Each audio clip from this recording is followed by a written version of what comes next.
सोचिए, अगर आपको पता चले कि अगले 400 सालों में एक एलियन सिविलाइजेशन पृथ्वी पर कब्जा करने वाली है और इंसानों के पास उन्हें रोकने के लिए सिर्फ एक मौका है। लेकिन प्रॉब्लम ये है कि शांति हमारी हर बात सुन सकते हैं, हमारी हर प्लानिंग पर नजर रख सकते हैं। इसलिए साइंटिस्ट्स एक ऐसा सीक्रेट प्लान बनाते हैं जिसे शांति कभी समझ ही नहीं पाएंगे। इस प्लान के मुताबिक साइंटिस्ट्स दुनिया के 3 सबसे पावरफुल साइंटिस्ट्स को चुनते हैं जिन्हें वॉल्फेसर्स कहा जाएगा। इनके दिमाग में क्या चल रहा है ये दुनिया तो क्या शांति भी नहीं जान पाएंगे। लेकिन इसी बीच एक इंसान का ब्रेन करोड़ों किलोमीटर दूर शांति के पास भेजने का मिशन शुरू होता है, और अगर ये मिशन फेल हुआ तो शायद इंसानों के पास दूसरा मौका कभी नहीं होगा। अगर आपने पिछले एपिसोड्स नहीं देखे हैं तो वीडियो के डिस्क्रिप्शन में दी गई लिंक पर क्लिक करके उन्हें देख सकते हैं। अब आगे। अगली सुबह सॉल अपने दोस्त के साथ सड़क पर खड़ा टैक्सी का इंतजार कर रहा था। तभी अचानक एक लड़का स्कारिंग करते हुए सॉल से अनजाने में टकरा गया, जिससे सॉल सड़क पर दूर जा गिरा।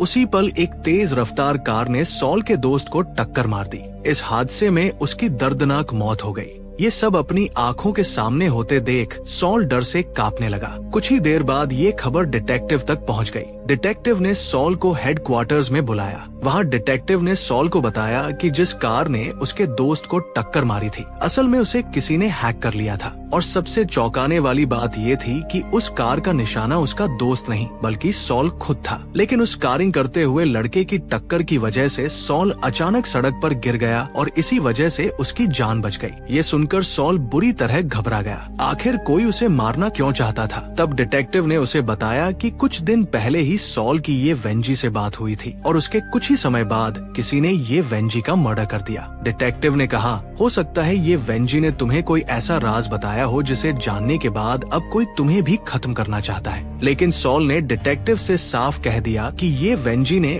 कोई बात नहीं बताई थी। उसे बिल्कुल अंदाजा नहीं था कि ये वेंजी ने आइंस्टाइन का जो जोक उसे सुनाया था, उसी जोक के अंदर शांति से बदला लेने का एक जबरदस्त प्लान छिपा हुआ था। हालांकि शांति उस जोक का असली मतलब समझ नहीं पाए थे, लेकिन इतना जरूर समझ गए थे कि आने वाले समय में सॉल उनके लिए एक बड़ा खतरा बन सकता है। इसीलिए शांति ने सॉल को रास्ते से हटाने की कोशिश शुरू कर दी थी। कार को हैक करके सॉल को मारने की कोशिश भी शांति ने ही की थी, लेकिन किस्मत से सॉल उस हादसे में बच गया। इतने में डिटेक्टिव ने सॉल को एक बुलेट प्रूफ सूट पहनने के लिए दिया और बेहद कड़ी सिक्योरिटी के बीच उसे एक प्राइवेट जेट में बैठाकर कहीं ले जाने लगा। सॉल को बिल्कुल अंदाजा नहीं था कि वे लोग उसे कहाँ ले जा रहे हैं। जब सॉल ने इसकी वजह जानने की कोशिश की तो डिटेक्टिव ने कहा, हम ऐसी जगह जा रहे हैं जहाँ तुम्हें एक बहुत बड़ा काम करना होगा। आज से तुम्हारी प्रोटेक्शन की पूरी जिम्मेदारी मेरे ऊपर है। सॉल अभी भी कुछ समझ नहीं पा रहा था। कुछ समय बाद उनका जेट न्यूयॉर्क में लैंड हुआ। वहाँ पहले से ही केंट नाम का एक आदमी अपनी पूरी सिक्योरिटी टीम के साथ सॉल और डिटेक्टिव का इंतजार कर रहा था। केंट सॉल को तुरंत यूनाइटेड हेडक्वार्टर्स ले आया। उस समय हेडक्वार्टर्स में प्लैनेटरी डिफेंस काउंसिल की एक बड़ी सेरेमनी आयोजित की गई थी, जिसे न्यूज चैनल्स के जरिए पूरी दुनिया में लाइव ब्रॉडकास्ट किया जा रहा था। इसी सेरेमनी के दौरान काउंसिल की सेक्रेटरी जनरल ने पूरी दुनिया के सामने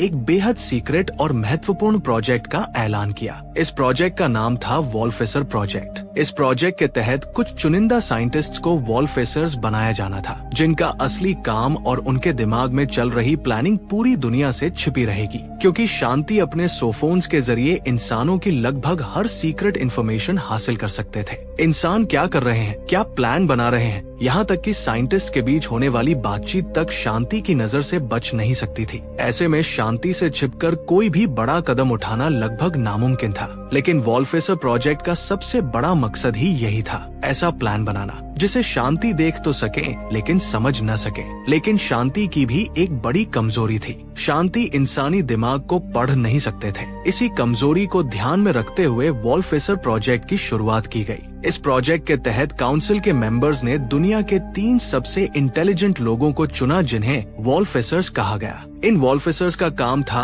अपने दिमाग में ही शांति को हराने का एक ऐसा प्लान तैयार करना और उसे इस तरह एग्जीक्यूट करना कि शांति उस प्लान को कभी समझ ही न पाए। वॉल्फिसर्स को अपने प्लान के बारे में किसी से भी बात करने की इजाजत नहीं थी जब तक कि वे उसे एक्सिक्यूट न कर दें। और सबसे चौंकाने वाली बात ये थी कि अपने प्लान को अंजाम देने के लिए वॉल्फिसर्स किसी भी हद तक जा सकते थे। उनके फैसलों पर दुनिया का कोई भी लॉ लागू नहीं होता था। ये सब बताने के बाद सेक्रेटरी जनरल ने तीनों वॉल्फिसर्स में से पहले 2 नामों का ऐलान किया। ये दोनों ऐसे लोग थे जो दुनिया भर में युद्ध की स्ट्रैटेजी बनाने के लिए मशहूर थे और उनकी इंटेलिजेंस पर किसी को कोई शक नहीं था। लेकिन इसके बाद जब सेक्रेटरी जनरल ने तीसरे वॉल्फिसर का नाम अनाउंस किया तो वहाँ मौजूद हर कोई हैरान रह गया, क्योंकि तीसरा वॉल्फिसर कोई और नहीं बल्कि सॉल था। अपना नाम सुनकर सॉल खुद भी हैरान रह गया। आखिर उसे वॉल्फिसर क्यों बनाया गया? सेरेमनी खत्म होने के बाद सॉल ने जनरल से इस बारे में बात की। सॉल ने कहा,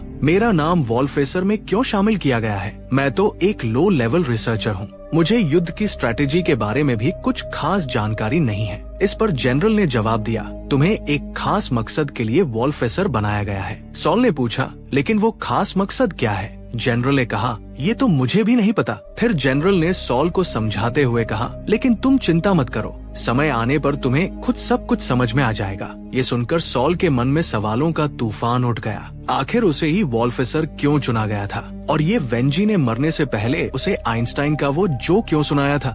लेकिन सॉल इस फैसले से बिल्कुल खुश नहीं था। उसे न तो वॉल्फिसर बनने में कोई इंटरेस्ट था और न ही उसने अपनी मर्जी से ये जिम्मेदारी चुनी थी। इसीलिए सॉल ने जनरल से साफ कह दिया, मैं इसी वक्त ये ऑफर रिजेक्ट करता हूँ और अब मैं अपने घर वापस जाना चाहता हूँ। जनरल ने बिना किसी हिचकिचाहट के जवाब दिया, तुम जहाँ जाना चाहो जा सकते हो, जो करना चाहो कर सकते हो, तुम्हें कोई नहीं रोकेगा। ये सुनने के बाद सॉल ऑफिस से बाहर आ गया। लेकिन जैसे ही सॉल बाहर निकला, अचानक किसी ने उस पर गोली चला दी। गोली लगते ही सॉल जमीन पर गिर पड़ा। खुशकिस्मती से बुलेट प्रूफ सूट की वजह से उसकी जान तो बच गई, लेकिन इस हमले में सॉल बुरी तरह घायल हो गया। डिटेक्टिव क्लियरेंस तुरंत सॉल को हॉस्पिटल ले आया। कुछ देर बाद सॉल को होश आया। उसने डिटेक्टिव क्लियरेंस को अपनी जान बचाने के लिए थैंक्स कहा। तभी सॉल की नजर टीवी पर चल रही न्यूज पर पड़ी। न्यूज में सेक्रेटरी जनरल ने अनाउंस किया था कि सॉल को अब वॉल्फिसर के पद से हटा दिया गया है। ये सुनकर सॉल को थोड़ी राहत मिली।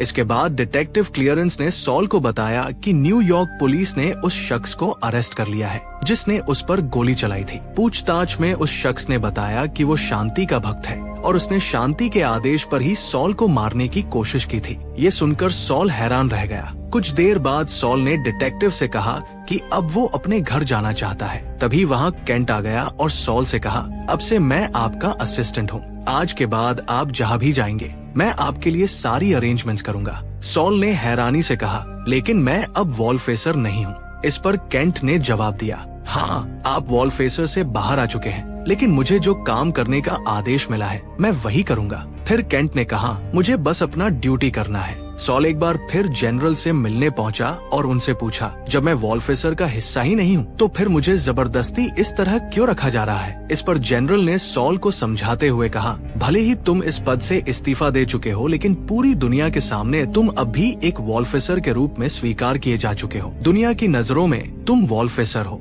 जनरल ने आगे कहा, शांति को भी शायद यही लगेगा कि तुम सिर्फ ये सब एक ड्रामा कर रहे हो, लेकिन असली बात ये है कि तुम अपने दिमाग में जो भी प्लान बनाओगे, शांति उसके बारे में कुछ नहीं जान पाएंगे। हालांकि ये काम बेहद मुश्किल है, लेकिन इंसानियत की खातिर तुम्हें ये जिम्मेदारी निभानी होगी। इतना कहकर जनरल वहाँ से चले गए। दूसरी ओर थॉमस और जिन ने स्टेयरकेस प्रोजेक्ट को लॉन्च करने की सारी तैयारियां पूरी कर ली थी। सॉल भी विल को आखिरी बार गुड बाय कहने के लिए वहाँ पहुँचा था। इसी बीच साइंटिस्ट्स ने उस प्रोब को रॉकेट के अंदर फिट कर दिया जिसमें विल का ब्रेन रखा हुआ था। सारी तैयारी पूरी होने के बाद रॉकेट को लॉन्च कर दिया गया। कुछ ही पलों में रॉकेट आसमान को चीरते हुए स्पेस में पहुंच गया और प्रोब को शांति के स्पेसशिप की दिशा में रवाना कर दिया गया। अंतरिक्ष में पहुंचते ही प्रोब का पैराशूट खुलने लगा और पैराशूट की मदद से प्रोब आगे की दिशा में तेजी से बढ़ने लगा। अब इंसानों का एक हिस्सा करोड़ों किलोमीटर दूर मौजूद एक एलियन सिविलाइजेशन की ओर बढ़ चुका था।